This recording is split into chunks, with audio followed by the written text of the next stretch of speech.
Buen día a todas las personas que van a ver esta presentación. Quisiera saludarlos. Mi nombre es Fabio Alberto Pachón, soy profesor de la Universidad Nacional de Colombia del Departamento de Desarrollo Rural y Agroalimentario, y hoy voy a hablar con ustedes sobre algunos elementos que nos permitan abordar la soberanía alimentaria y sus diferencias con la discusión de la seguridad alimentaria.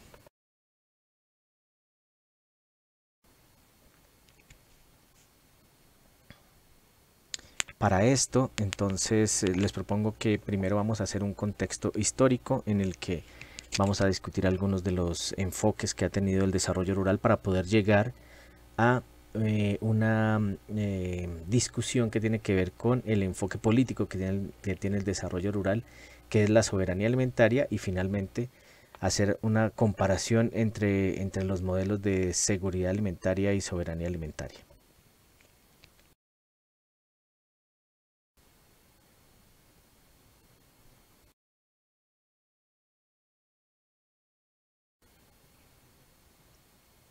Bueno, entonces podríamos empezar diciendo que la soberanía alimentaria podría ser parte, digamos, del enfoque político del desarrollo rural, pero que para poderla entender tendríamos que ir un poco más hacia atrás y organizar, digamos, la evolución que ha tenido el desarrollo rural y la relación con la seguridad alimentaria y posteriormente la soberanía alimentaria con tres enfoques previos. Un enfoque economicista del desarrollo rural que viene, digamos, desde los años 50 del siglo pasado, se ha venido implementando y ha tenido una evolución hasta nuestros días, pasando por diferentes etapas que las vamos a discutir más adelante.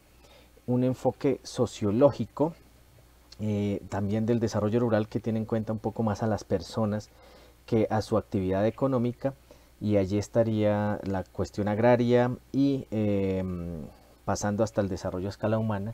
Entre estos dos enfoques podríamos ubicar uno que sería el enfoque socioeconomicista, que tiene, digamos, características de los dos enfoques anteriores, y finalmente llegaríamos al enfoque político del desarrollo rural, que está representado claramente por la soberanía alimentaria.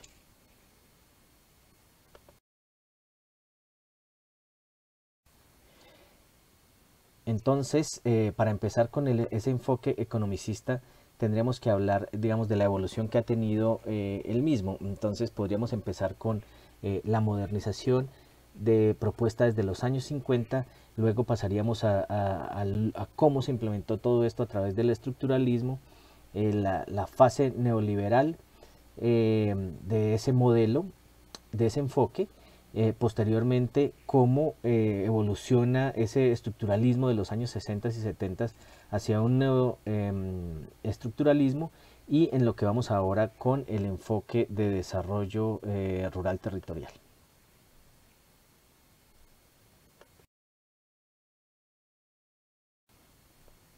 Bueno, esa idea de modernización de los años 50 es, tiene un contexto muy claro.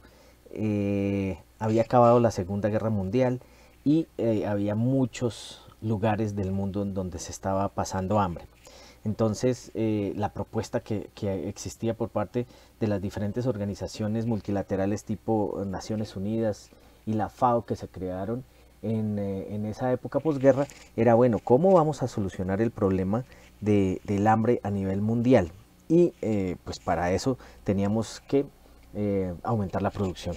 Era digamos, la condición sine qua non para que pudiéramos abordar la problemática del hambre, y esa alternativa pues toma cuerpo a través de lo que más adelante conoceríamos como Revolución Verde. Lo vamos a discutir ahora. Pero allí es clave encontrar, digamos, un contexto en el que el, el,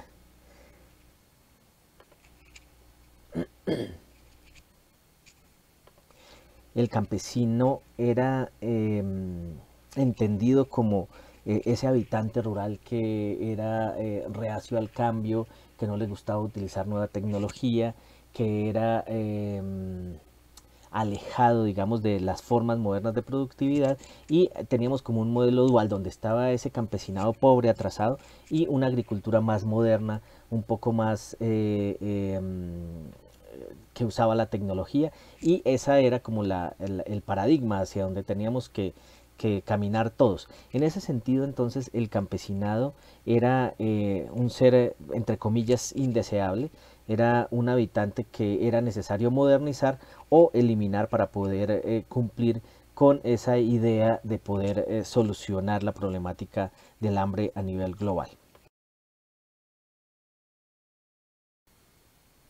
Por supuesto, eh, la idea venía acompañada con unas nuevas tecnologías, con unas nuevas formas de poder abordar la producción en el sector agrícola y pecuario. Esto estaba necesariamente relacionado con el uso de la tierra, pero también con el uso de maquinaria, con el uso de nuevas tecnologías que iban a ser eh, producidas, que iban a ser generadas más bien en grandes centros de investigación que estaban ubicados en diferentes lugares del mundo, y en donde los científicos iban a hacer toda una producción de nuevas tecnologías para ser transferidas a esos campesinos, para modernizarlos y para poder, por tanto, aumentar la productividad de los alimentos y solucionar el problema del hambre que se estaba viviendo a nivel global. Por supuesto, esto fue todo un proceso de evolución después de la segunda posguerra hasta los años 60, 70. Aunque para mí la modernización o ese enfoque economicista tecnocrático del desarrollo rural, digamos, ha estado presente en todos los tiempos, y lo que ha hecho es como cambiando, digamos, de alguna manera las formas como el Estado hace presencia en estas zonas rurales.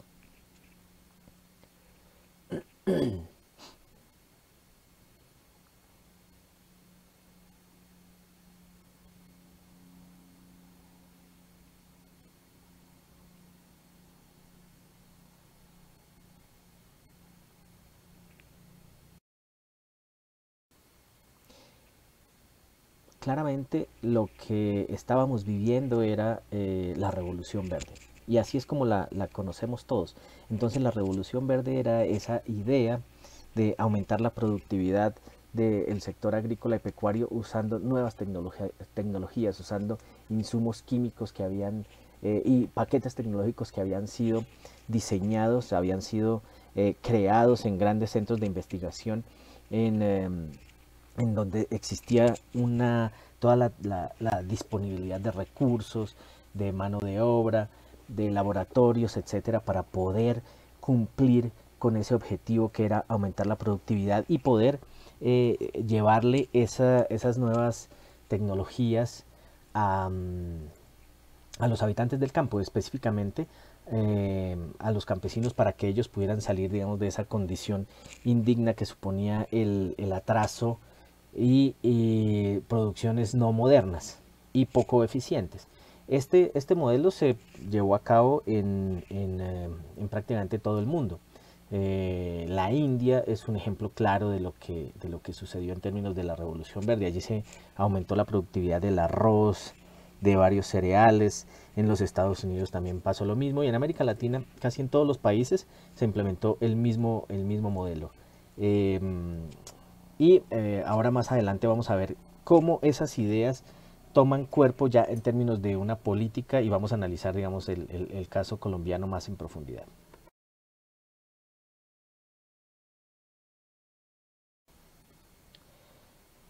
La manera como ese enfoque economicista tecnocrático del desarrollo rural toma cuerpo en términos de la política es a través del estructuralismo. Entonces, ese estructuralismo lo que buscaba era que el Estado tuviera un papel central en términos de la producción de nuevas tecnologías. Para el caso colombiano, ese estructuralismo se tomó cuerpo con una serie de políticas a partir de los años 60, donde se creó toda una fuerte y una gran institucionalidad que estaba orientada a generar y a liderar los procesos de desarrollo rural y a liderar los procesos de revolución verde. Se creó, por tanto, en los años 60 el INCORA, que era el Instituto Colombiano de Reforma Agraria, para poder abordar la problemática de la tierra. Se creó el IMAT, se creó más adelante, hacia finales de los 60, el IDEMA, que era el Instituto de Mercadeo Agropecuario, la Caja Agraria, que era el banco que le prestaba recursos a los campesinos, venía desde antes funcionando, pero tomó cuerpo fundamentalmente con una institución que fue el Instituto Colombiano Agropecuario ICA. El ICA era la punta de lanza del modelo, y a partir del ICA fue que se implementó toda la política de desarrollo rural y se implementó la Revolución Verde en Colombia. Ahora, hay otras instituciones también que estaban allí que fueron muy fuertes, pero ya para casos muy particulares como el café. Entonces estaba la Federación Nacional de Cafeteros, y ya más adelante, más hacia los años 90, estas agremiaciones tomarían mucha más fuerza cuando, digamos, el modelo cambia y el Estado pierde toda una vigencia en la implementación del modelo.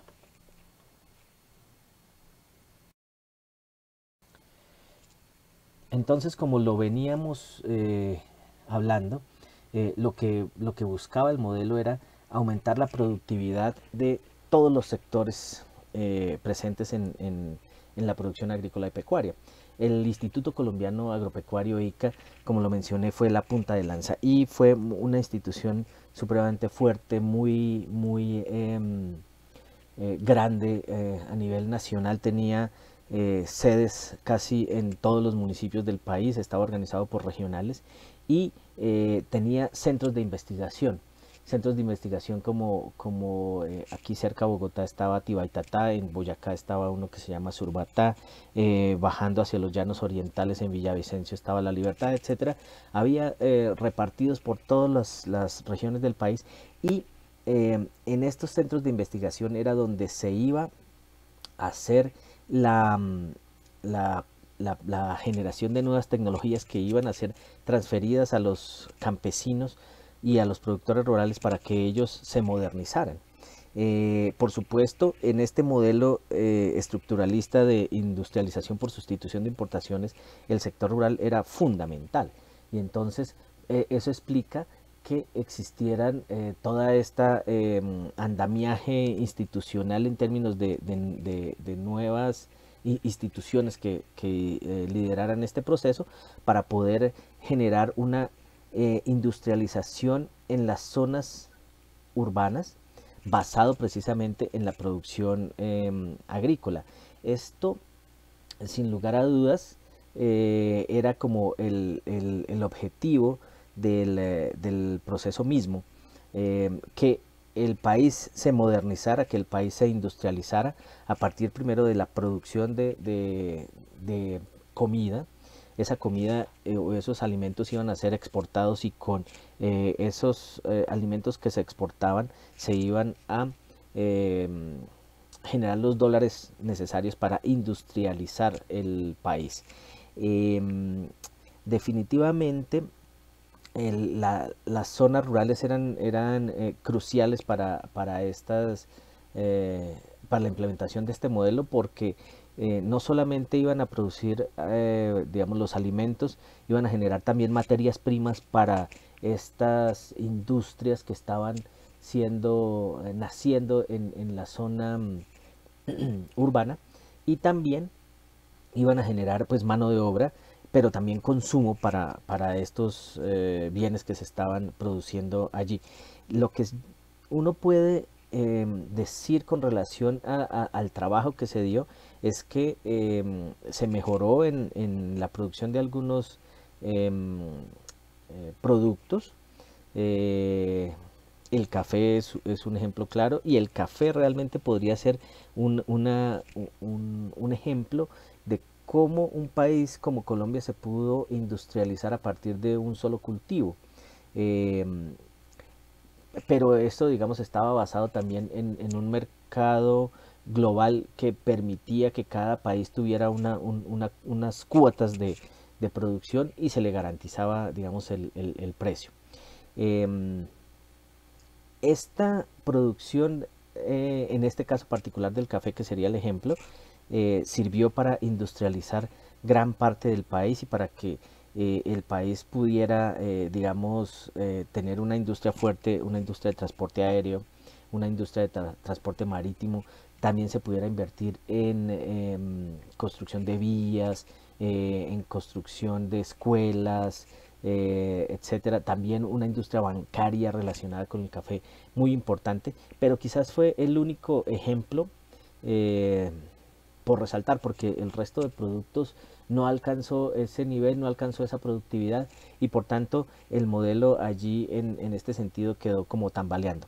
También hay que decir que el modelo, a pesar de tener institucionalidad fuerte para abordar la problemática de la tierra como era el INCORA, realmente no intentó solucionar la problemática de la tenencia y el acaparamiento de tierras. Por tanto, solucionar el problema agrario, por lo menos en Colombia, fue un fracaso. Tuvo algunas cosas buenas, como lo mencioné en el café, pero en realidad no solucionó ninguno de los problemas estructurales que tenía el sector rural hasta ese momento.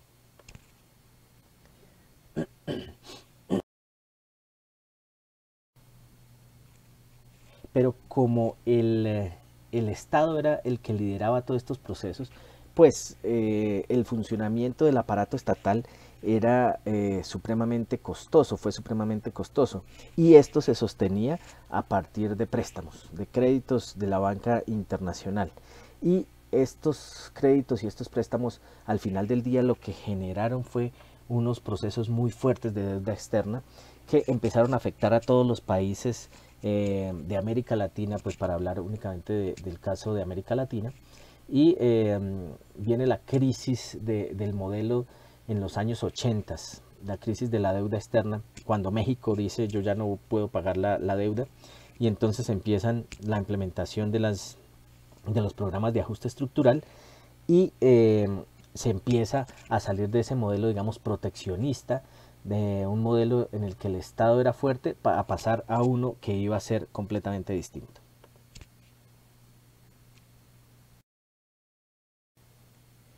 Entonces, ese modelo nuevo que sigue a la modernización y al estructuralismo, pues es el neoliberalismo.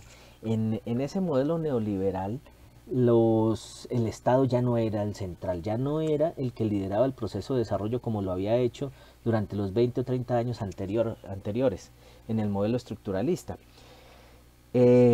Ahora quien iba a liderar el proceso era el mercado. Entonces lo que se tenía que hacer era liberar ese mercado a un escenario global, y poder, digamos, encontrar allí unos procesos de competitividad que nos permitieran llegar a encontrar puntos de encuentro en el sentido de aumentar los ingresos, pero también encontrar escenarios para poder, digamos, competir con otros países. Eh, los programas de ajuste estructural que fueron recomendados para todos los países que tenían unas deudas externas muy fuertes y que al final se implementaron en América Latina y en otros países pobres, tenían relación con varias medidas.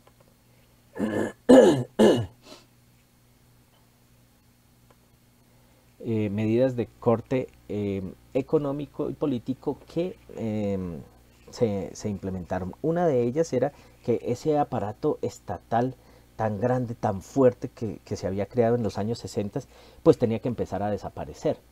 Entonces ya las instituciones o se privatizaban o se disminuían en su tamaño para que ya fueran instituciones de carácter privado las que entraron a operar, digamos, todos los servicios que en este caso había tenido el ICA específicamente, en investigación y en transferencia de tecnología o en extensión.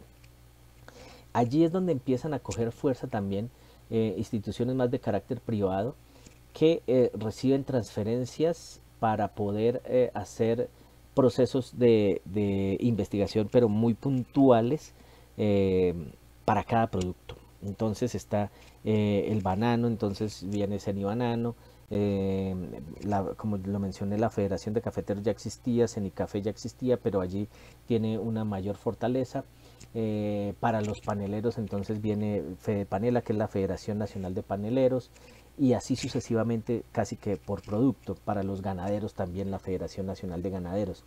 Ellos lo que iban a hacer era manejar dineros públicos para poder de manera privada hacer procesos de investigación y extensión para solucionar los problemas que estaban afectando a, a cada sector. Entonces, esa visión holística que quizás pudo haber tenido el estructuralismo se pasó a ser una visión mucho más sectorial, y eso definitivamente hizo que algunos sectores avanzaran más y que otros sectores se atrasaran un poco.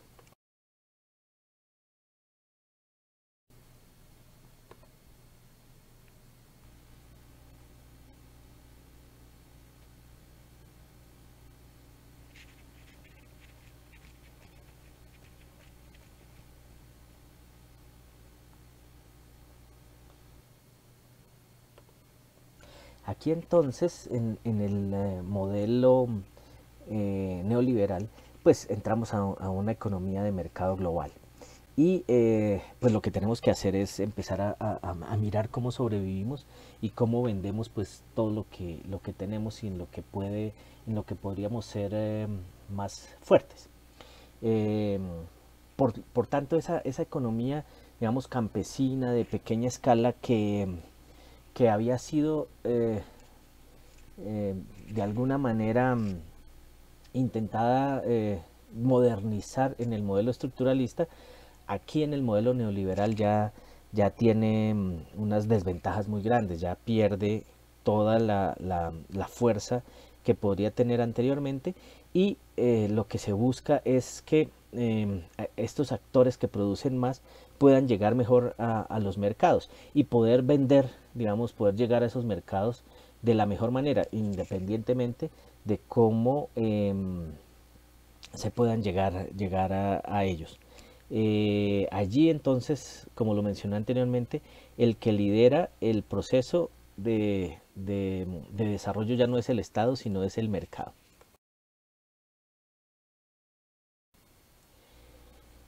Esto tuvo unas consecuencias muy fuertes sobre todo para la economía campesina en Colombia y en América Latina. Eh, Cuando se abren las economías a ese mercado global, entonces los productos que podrían ser subsidiados en otras economías, y que aquí esos subsidios fueron eliminados, eh, pues entran en una clara desventaja con relación al mercado. Eh, Ellos mm, ya no son, digamos, una alternativa, eh, y lo que se tiene que hacer es acomodarse a ese nuevo modelo. En Colombia se dice que pasamos a importar la mayoría de los productos que usualmente consumimos, y empezamos como un proceso de especialización en ciertos productos que eran cada vez más aceptados en el mercado internacional. El café en este escenario sufre una fuerte caída en el precio, porque además de todo ya el pacto de cuotas que existió hasta 1989 se cayó, y entonces se entró a ese mercado, digamos, global, y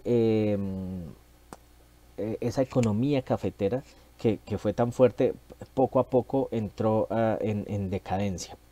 Mm, pero entonces empiezan a coger fuerza otro tipo de cultivos, tipo más de tardío rendimiento, y mucho más adelante la palma africana sería una de ellas, pero también el plátano, el banano, las flores también tienen un fuerte repunte, y al final del día los que más fueron perjudicados fue la economía campesina y el consumidor de a pie, porque cada vez se fueron encareciendo más los alimentos.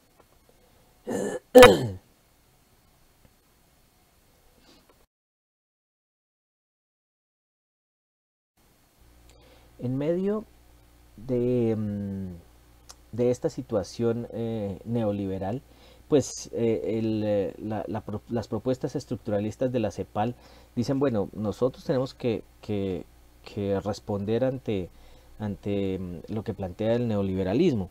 Y si bien el modelo no podría ser igual que antes en el sentido de que el Estado liderara todos los procesos de desarrollo, dicen los neoestructuralistas que el Estado tendría que responder por ciertas cosas. Habían unos elementos cruciales, fundamentales, por los cuales el Estado tendría que responder, y las propuestas neoestructuralistas hacen parte, digamos, de este esquema.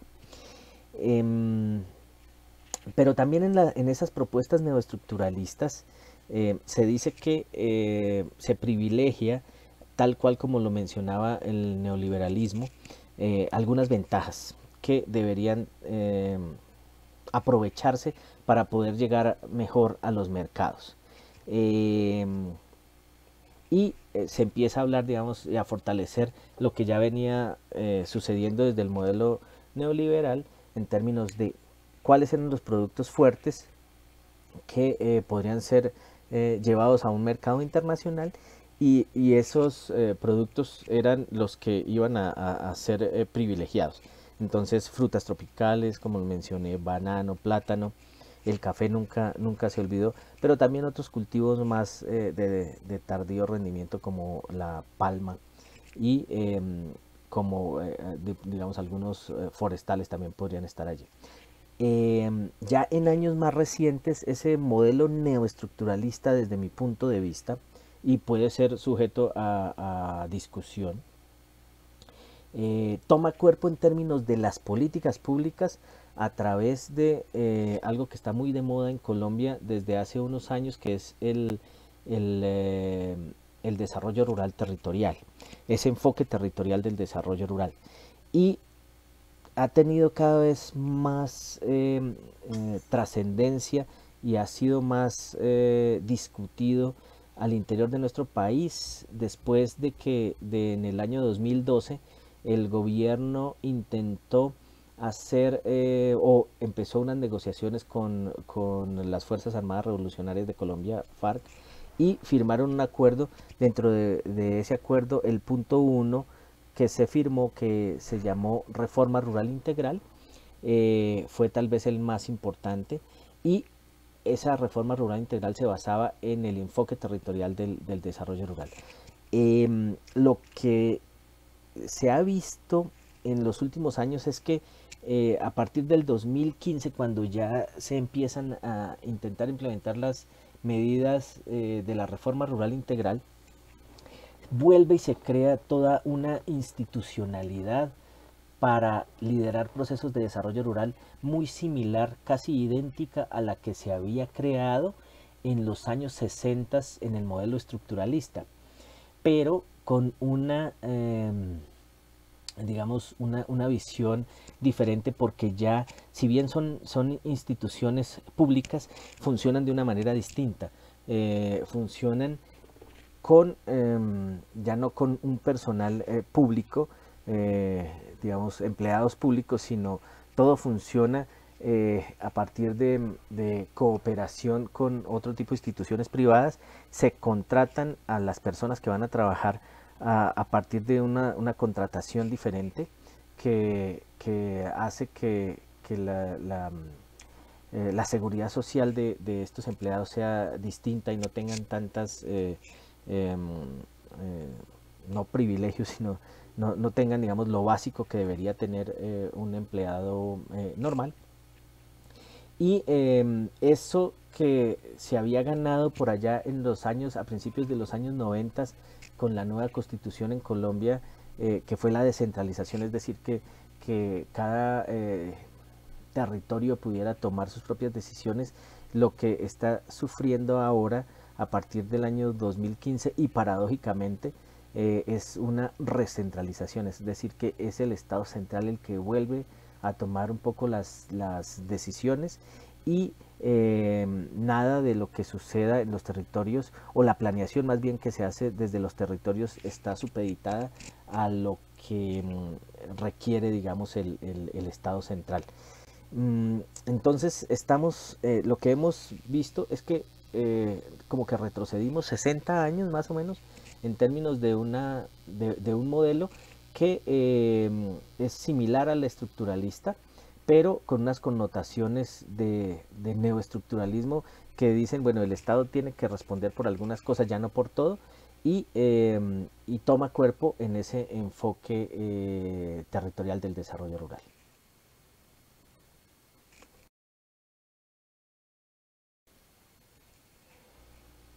Aquí, en esta nueva visión desde el neoestructuralismo, pues se profundiza la globalización y se empiezan a hacer y a firmar una serie de tratados con otro tipo de naciones, tratados de libre comercio, para que las mercancías puedan fluir de un lugar a otro, puedan moverse de un lugar a otro, sin que haya restricciones.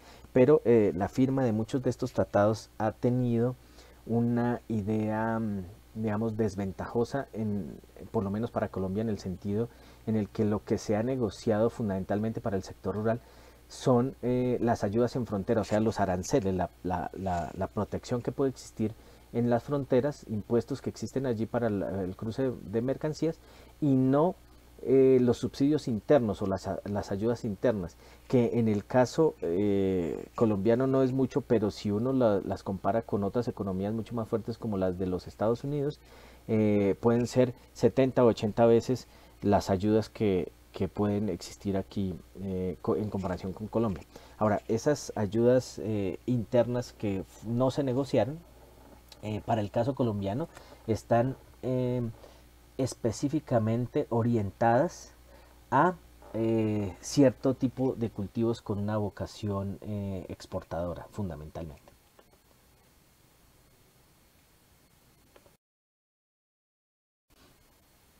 Por tanto, como el objetivo era la llegada de productos a ese mercado global, lo que se estaba buscando y el objetivo era volver un poco a consolidar esas exportaciones que en los años 60, desde los años 60 o 50 con el modelo modernizante, siempre se buscó eh, llegar a ellas para poder, digamos, generar ingresos para el país. Esto ha traído consecuencias porque ha afectado, ha beneficiado a algunos productores ya más grandes, más insertados en los mercados, pero también ha afectado eh, a la economía más pequeña del país, a la economía campesina.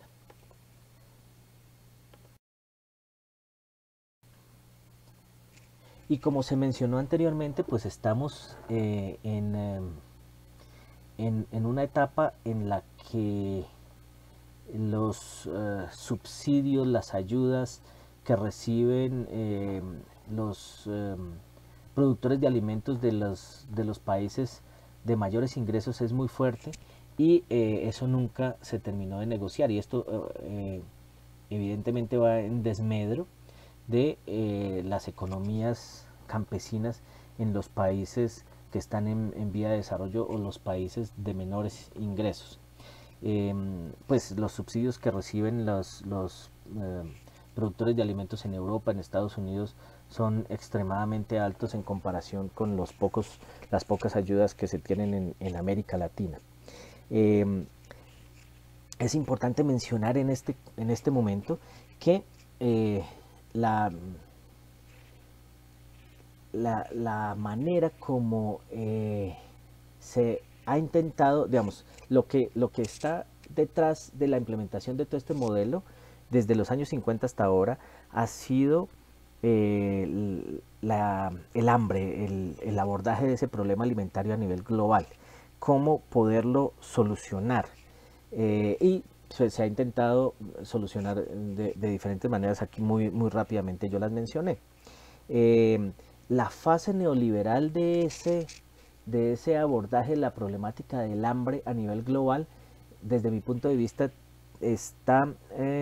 toma cuerpo en términos de las políticas de seguridad alimentaria, que lo que nos plantean es que haya, digamos, disponibilidad de alimentos para las personas, que los supermercados tengan alimentos para que la gente los pueda comprar, pero no se preocupa de algunos aspectos que más adelante vamos a discutir un poco a profundidad, y es de dónde vienen, cómo se producen, etcétera, ni digamos las consecuencias que ese modelo ha traído en términos de precios de los alimentos, acaparamiento, especulación por parte de lo que Van der Ploeg llama los imperios alimentarios, es decir, esas grandes compañías transnacionales que están allí y que son las que presionan las decisiones en términos políticos a nivel global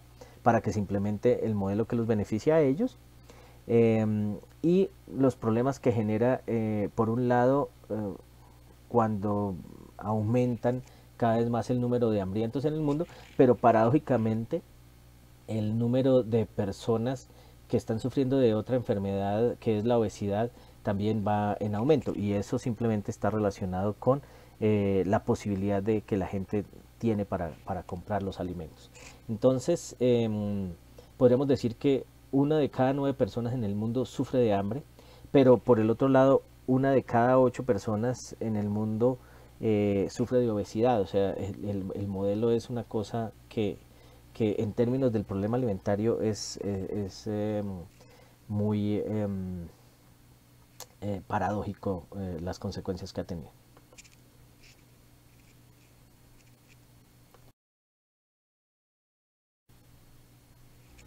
El siguiente enfoque es el enfoque sociológico. Voy a pasar aquí un poco más rápido, aunque quiero hacer énfasis en la cuestión agraria. Esa discusión de la cuestión agraria, como ustedes ven allí, se ubica hacia los años 70, especialmente en México, y tiene como dos tendencias. Una que es la idea campesinista, y es que, bueno, esos campesinos van a sobrevivir, dicen ellos, eh, porque ellos, digamos, van a ser resilientes y se van a acomodar al modelo, mientras que los descampesinistas dicen, no, no, no, el campesino va a tender a desaparecer, o en el mejor de los casos se va a proletarizar o semiproletarizar para poder sobrevivir. Esta discusión de la cuestión agraria es clave porque más adelante va a dar elementos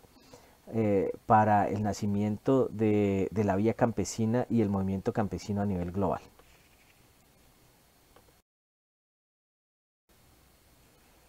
Como lo mencioné entonces, el campesino siempre fue sujeto, digamos, de grandes debates y grandes estudios. Un texto clásico que aborda esta problemática es el texto de Chayanov. Y Chayanov nos plantea que la economía campesina difiere de una economía, digamos, convencional, en la medida en que su interés no es la acumulación, sino la sobrevivencia. Es decir, que si con trabajar 3 o 4 horas al día se obtiene lo necesario para sobrevivir, pues con eso se vive y no se trabaja más. Mientras que el interés de la economía capitalista es la acumulación y producir muchísimo más ganancias. Eso explicaría, digamos, por qué el campesino puede o ha sido tan resiliente, a pesar de que, como lo miramos ahora en ese modelo economicista o tecnocrático del desarrollo rural, siempre ha querido eliminar al campesinado. Pues el campesinado sigue sobreviviendo, y allí nos muestra los resultados ahora más recientemente con el movimiento campesino internacional.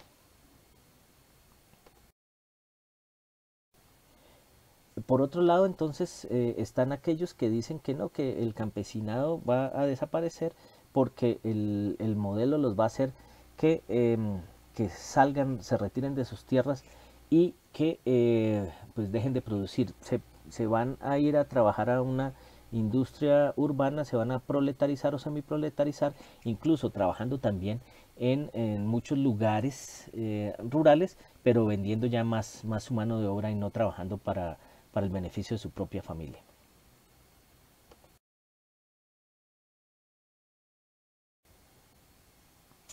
El siguiente enfoque es los medios de vida sustentable.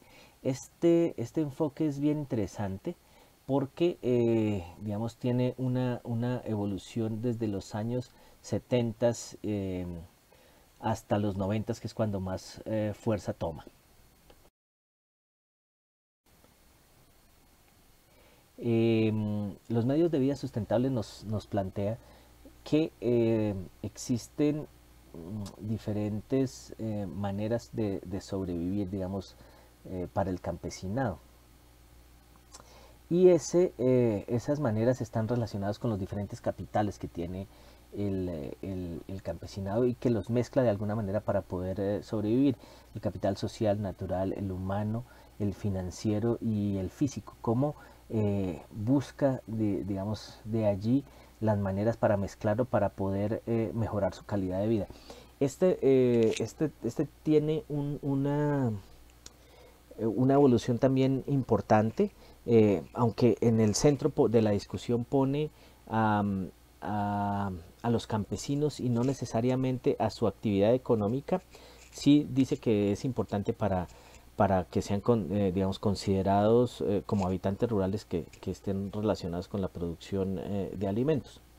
Ya más recientemente en este siglo eh, ha evolucionado un poco y algunos de no de sus críticos, pero sí de las personas que dicen que hay que ir viendo un poco más allá de su propuesta o de la propuesta inicial, mencionan que los aspectos políticos son claves y que no se han tenido en cuenta y que son necesarios de discutir en la nueva propuesta de los medios de vida sustentables. Y en América Latina, pues uno de los paradigmas desde mi punto de vista que son claves y que podrían ser resaltados, pues es el desarrollo a escala humana que plantean Max Neff, Antonio Elizalde y todo su equipo con relación a una visión distinta, más relacionada con las personas que con sus actividades económicas y que está relacionada con cómo se satisfacen las necesidades de los seres humanos. Y la podríamos resumir el desarrollo a escala humana con la matriz de necesidades y satisfactores. Pues ellos plantean que hay dos tipos de necesidades, eh, las existenciales y las axiológicas. Las axiológicas son ser, tener, hacer, estar, y las existenciales, pues ustedes las pueden ver aquí en la matriz. Estas necesidades son iguales para todo el mundo, lo que difieren son la manera como se satisfacen, que son el cruce de los dos elementos de la matriz, que son los satisfactores. Y ellos plantean que hay diferentes tipos de satisfactores, incluso hay unos satisfactores que pueden ser pseudo satisfactores o satisfactores antagónicos, es decir, que uno creería que están satisfaciendo las necesidades, pero en realidad no lo están haciendo, y satisfactores, por otro lado, que son sinérgicos, es decir, que si yo tengo un satisfactor, con ese satisfactor puedo satisfacer más de una necesidad desde el punto de vista más del ser humano. Em, entre estos dos enfoques que hemos visto, pues podríamos ubicar el enfoque socioeconomicista, y allí fundamentalmente la nueva ruralidad podría ser una de los paradigmas, por decirlo de alguna manera, que son más trascendentales.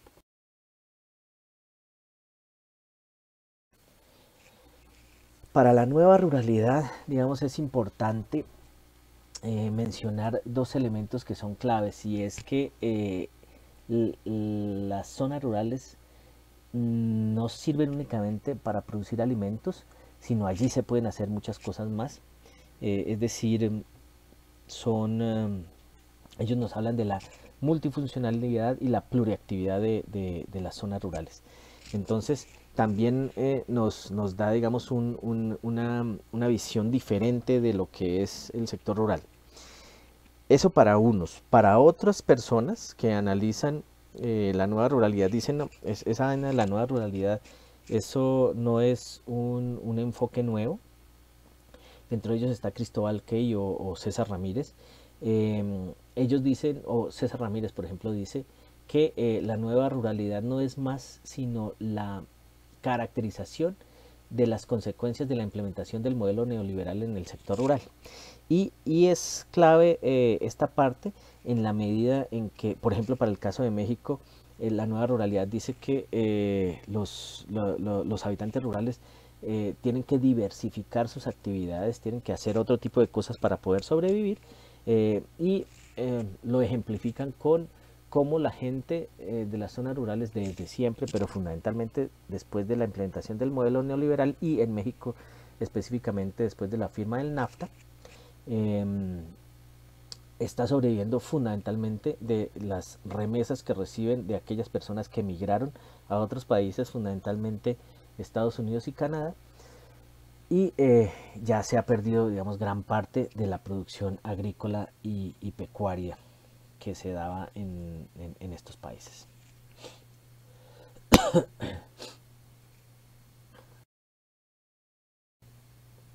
Y finalmente, habría que hablar de un enfoque más político del desarrollo rural.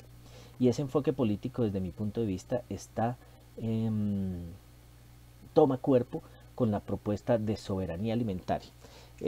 Quisiera en este momento un poco poder recordar lo que mencioné hace un momento, y es que el enfoque economicista o tecnocrático del desarrollo rural para abordar el problema alimentario en términos de política pública se ha basado en la idea de seguridad alimentaria, que como ustedes saben está relacionada directamente, pero no únicamente, pero sí fundamentalmente con la disponibilidad de los alimentos, también la inocuidad, pero no se preocupa esencialmente de cuáles son los problemas que están allí detrás, a ver si la gente puede acceder o no acceder a los alimentos, y esto ha generado, digamos, todas unas consecuencias de las que ahora más adelante vamos a conversar.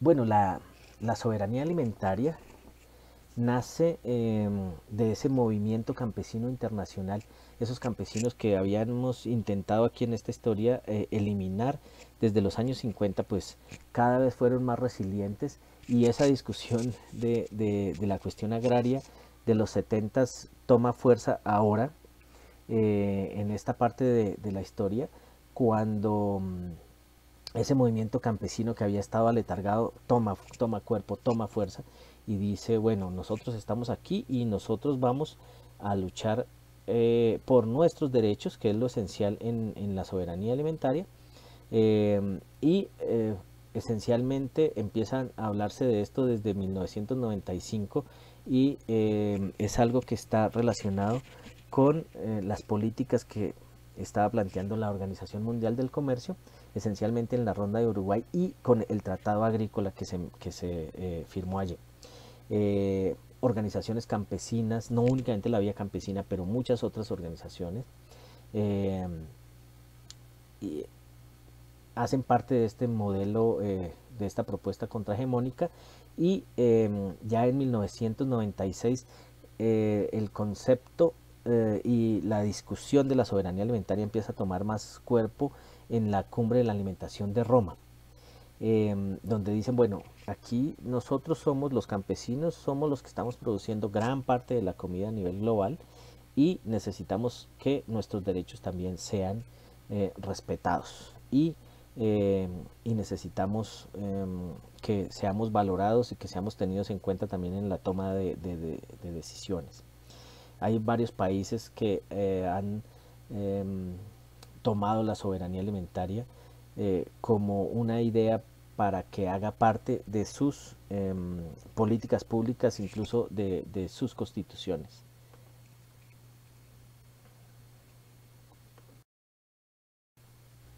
Bueno, hay una discusión, eh, pero sobre todo hay una confusión. Mucha gente, incluso en la academia, en la política, confunden dos cosas que a mi juicio no son eh, similares. Yo podría decir incluso que son contradictorias. Yo sé que eso puede sonar un poco extraño, eh, porque al final del día, digamos, pueden tener un objetivo en común que es la alimentación, pero por vías distintas. La seguridad alimentaria es diferente a la soberanía alimentaria desde mi punto de vista. La seguridad alimentaria está relacionada con la disponibilidad en todo momento de, em, de alimentos para la gente. Y está preocupada, digamos, de ese crecimiento poblacional y de cómo vamos a solucionar ese problema.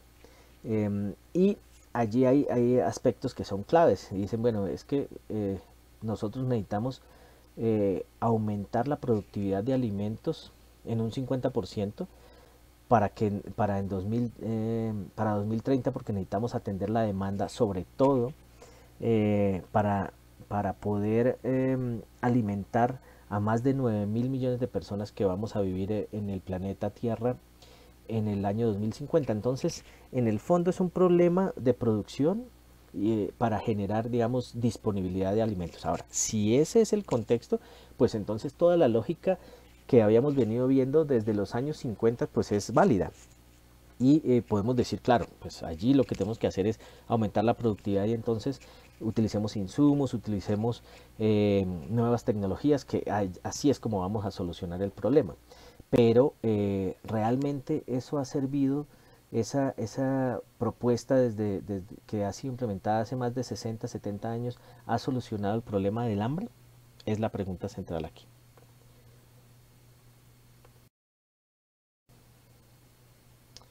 Pues bueno, a la soberanía alimentaria le interesan cosas como dónde se ha producido la comida, cómo se ha producido esa comida, ha utilizado insumos químicos, ha contaminado fuentes de agua. Eh, los niños en las zonas rurales han hecho parte de la producción, o ellos pueden tener como el derecho que tienen los niños en países de mayores ingresos, de en lugar de estar produciendo alimento, ir a educarse. Se han contaminado fuentes de agua en esta producción utilizando, digamos, insumos químicos, herbicidas, etcétera. Estos productos han sido subsidiados, se respetan las reglas comerciales para estos productos. Los alimentos tienen el precio correcto o simplemente están al vaivén del mercado y al acaparamiento de estas grandes corporaciones. ¿Quiénes son realmente los propietarios de la tierra? Estos son algunos de los elementos por los cuales se preocupa la soberanía alimentaria y que no necesariamente son importantes para la propuesta política de la seguridad alimentaria. Eh, y hay una definición que me voy a permitir leer, y esta está dada desde la conferencia de Nieleni, y dice que la soberanía alimentaria es el derecho de las personas a una comida sana y culturalmente apropiada, producida a través de métodos ecológicos y sustentables, y el derecho a definir sus propios sistemas agrícolas. Pone a la gente en el corazón de la política y los sistemas alimentarios en vez de los mercados. Defiende los intereses y la inclusión, de las generaciones futuras. Ofrece una estrategia de resistencia y desmantela los actuales regímenes de las compañías transnacionales de alimentos. Prioriza las economías locales y nacionales, así como el empoderamiento campesino de la distribución y consumo de su producción. Promueve un comercio transparente que garantice ingresos justos y el derecho de los consumidores a controlar su comida y nutrición. Asegura el derecho de usar y manejar sus tierras, aguas, semillas, animales y biodiversidad. Implica nuevas relaciones sociales libres de opresión e inequidad entre hombres y mujeres, grupos raciales, clases sociales y futuras generaciones. Y la soberanía alimentaria, entonces, se basa esencialmente en los derechos. El eje central de la soberanía alimentaria son los derechos, pero fundamentalmente de los derechos de quienes están produciendo los alimentos. Entonces, está allí el derecho a que las políticas agrícolas que haya participación en la toma de decisiones de esas políticas agrícolas, y esas políticas agrícolas están relacionadas con reforma agraria, con participación en los presupuestos, que los gobiernos escuchen y promuevan políticas que defiendan los derechos de los campesinos, que haya algo fundamental que se obvia en muchos lugares, y es los campesinos y los productores del campo tienen derechos como cualquier ser humano, derechos a organizarse, a una participación real en la toma de decisiones. Los modos de producción para la soberanía alimentaria, el uso de la tierra tiene que estar relacionado con la vocación y no únicamente con digamos, una orientación meramente económica. Hay que respetar la biodiversidad, y allí es clave, son las semillas, es fundamental para la soberanía alimentaria. Que se rescaten los conocimientos tradicionales de cómo nuestros antepasados y los campesinos producían la comida, y cómo esto tiene que ser rescatado para que haya una autonomía de qué era lo que se está produciendo. Acceso a recursos, presupuesto, tierra, fundamentalmente allí, reforma agraria, al agua, a infraestructura, pero también a semillas, es clave para la soberanía alimentaria. El derecho a consumir alimentos es paradójico que en las zonas donde más hambre se pasa es en las zonas rurales, que es donde se producen los alimentos. Y el derecho a transformación y comercialización que sea sustentable social y económicamente, un comercio transparente, que no sean unos pocos los que se benefician y el consumidor pague algo que no son los precios reales, y que no le llegue eso a quien está produciendo, que haya una priorización de mercados locales, de circuitos cortos de comercialización, que haya ingresos justos para los campesinos y privilegio de una economía nacional.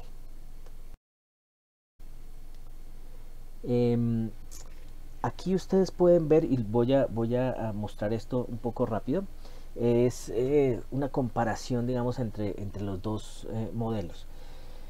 El mercadeo para la seguridad alimentaria tiene que ser dado a través del libre comercio, pero para la soberanía alimentaria la comida tiene que estar por fuera de los tratados de libre comercio. Lo que está sucediendo hoy es que la Organización Mundial del Comercio es la que toma las decisiones en términos de qué es de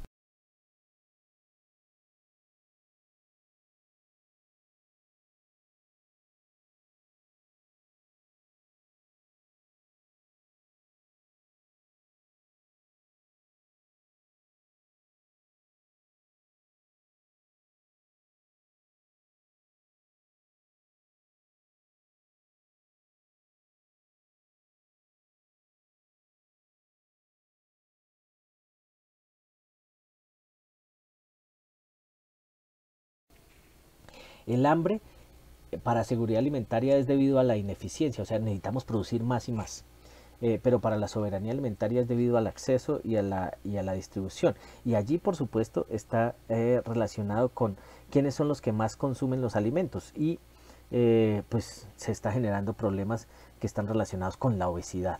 Mucha gente que son los que tienen el dinero para acceder a los alimentos, pues son los que los están comprando. Y los que se están enfermando ahora de obesidad.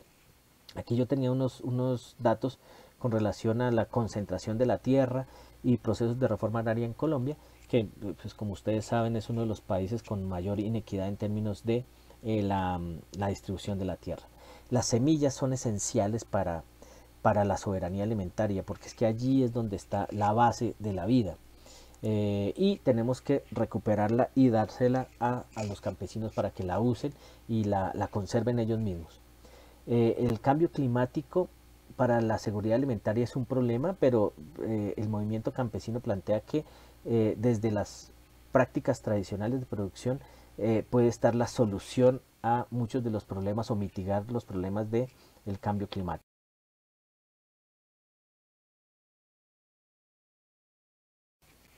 Eh, ya finalmente el monopolio para la seguridad alimentaria no es un problema, hace parte, digamos, de los mecanismos de comercialización.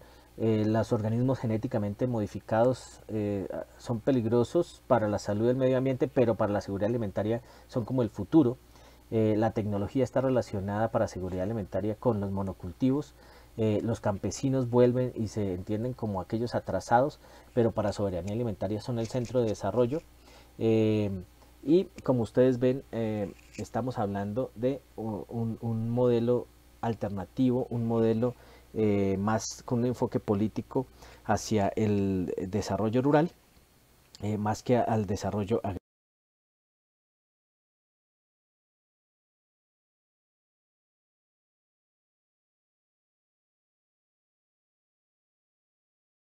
agrícola.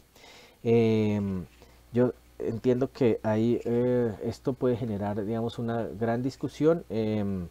Mi correo para las personas que quieran comunicarse ya directamente conmigo es fapachona@unal.edu.co.